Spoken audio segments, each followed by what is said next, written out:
kan pernah itu maksudnya ketipu gitu, ya bukan ketipu ya nggak ketipu juga sih, maksudnya ketipu. Terus yang ini kakakku sama pacarnya juga ditipu, tapi kita kan menggunakan pengacara.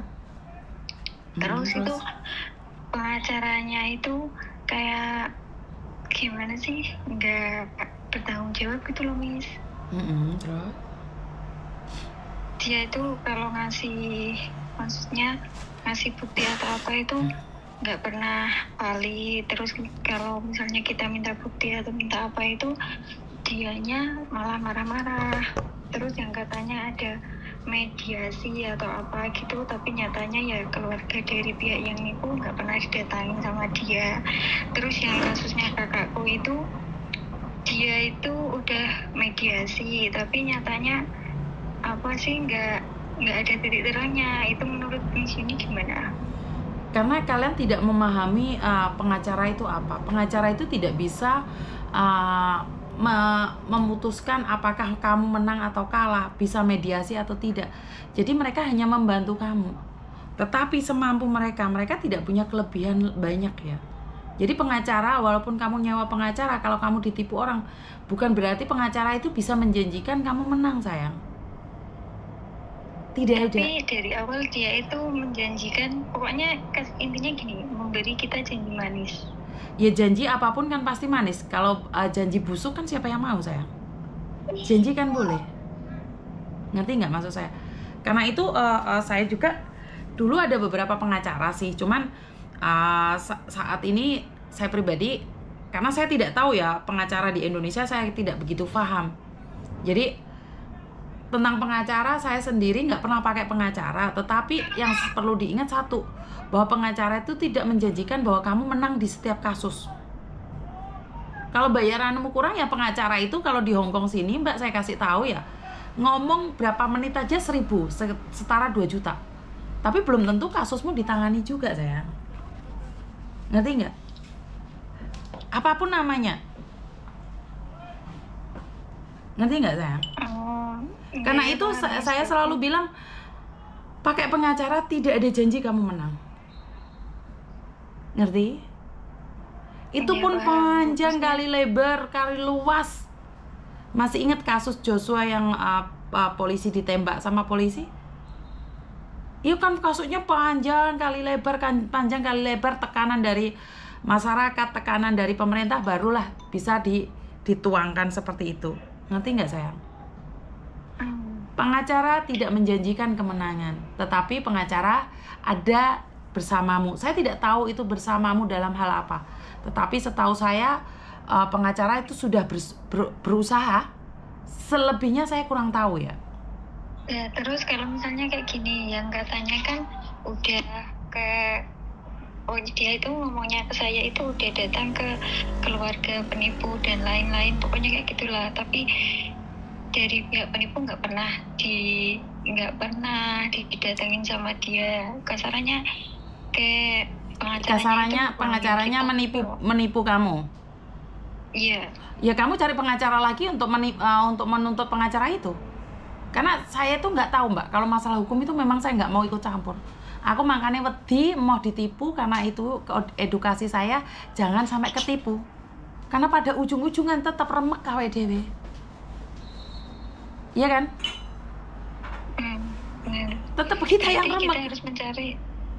Berarti kita harus mencari pengacara lain untuk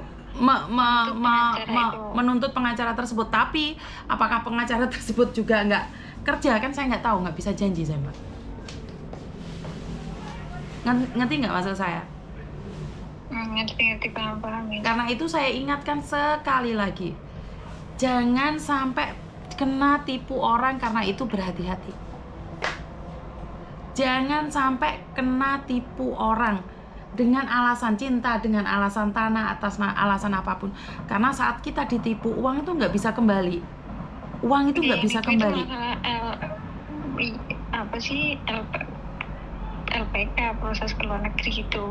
Iya, kan tetap aja apapun namanya. Itu yang dari Banyuwangi, dari Kediri, dari Jombang, dari Lamongan kan juga kasus LPK. Tetapi kan memang sangat sulit sekali. Bisa jadi LPK-nya nyogok sana, nyogok sini. Kan kamunya yang kalah, sayang. Iya, paham. Berarti kalau misalnya pengacaranya itu nggak pernah datang ke rumah penipu atau nggak pernah datang ke LPK penipu, itu berarti bisa dibilang membohongi kita juga kan? Itu saya nggak berani ngomong juga, Mbak. Itu urusan kalian. Karena saya tidak mau dibilang penipu karena takutnya pengacaranya nanti dengerin terus ngerekam, terus kamu jadikan alasan Miss Yuni yang ngomong. Waduh, motor bindo aku lah. Ngerti nggak? Paham. Kok aku mau jebak dengan kata-kata Miss Yuni yang ngomong motor pindo aku ndek kene susah golek duit donasi nduk ono sing mati. Makanya aja percaya omongane wong tentang LPK. Makanya Miss Yuni kan udah ngasih edukasi kan sama kalian. Bener gak sih?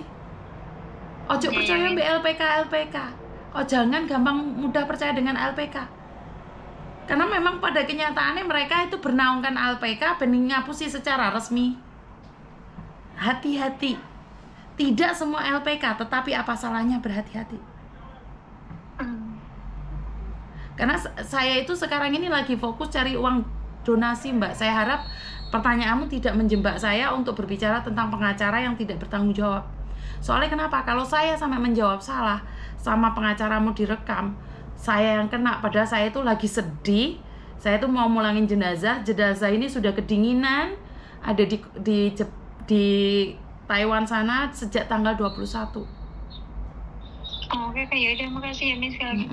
Jangan sampai jebak saya dalam sebuah kata-kata yang saya sendiri nggak paham ya sayang ya. Iya, makasih. Karena di dalam situ ada orang lain. Di dalam situ ada orang lain. Siapa yang ada di dalam itu? Oke, makasih. Iya kan, kamu ada orang lain kan di situ yang lagi dengerin saya, lagi ngerekam saya. Bukan rekam, ini kakakku juga yang kasusnya. Kenapa nggak ngomong dong? Kan nggak sopan. Kita bertiga nih lagi ngomong. Mungkin udah keluar mungkin. Nggak boleh loh, seharusnya kan izin juga. Miss Yuni ini sama kakak saya seperti ini seperti itu. Miss Yuni ki lagi nangis golek duit dana donasi. Iki wong iki petine wis kademen pingin mulai di Indonesia. Oke, Miss. Selamat malam. Jangan menjebak saya dengan kata-kata pengacara loh teman-teman ya. Soalnya aku lagi susah golek duit donasi. Kok ya tega mau takok-takoki koyo ngono kuwi. Hah, Mbak Sofi? Jangan tanya solusi dulu.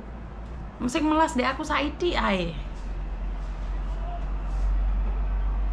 Bener gak sih? Lu mosok to koyo ngono kuwi.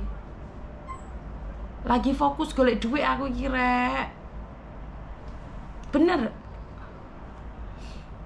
Kebayang gak sih kalau kalian butuh uang untuk pemulangan jenazah orang yang kalian gak kenal, terus kalian di itu seperti ini seperti itu. Aku kurang ngerti piye ceritane nan piye kondisine lah. Saya nggak bisa ngomong apapun. Oh iya, sedih juga ya saya. Memang saya nggak tahu harus ngomong apa. Mbok. Assalamualaikum. Waalaikumsalam. Aku capek, Mbok. Semangat pasti.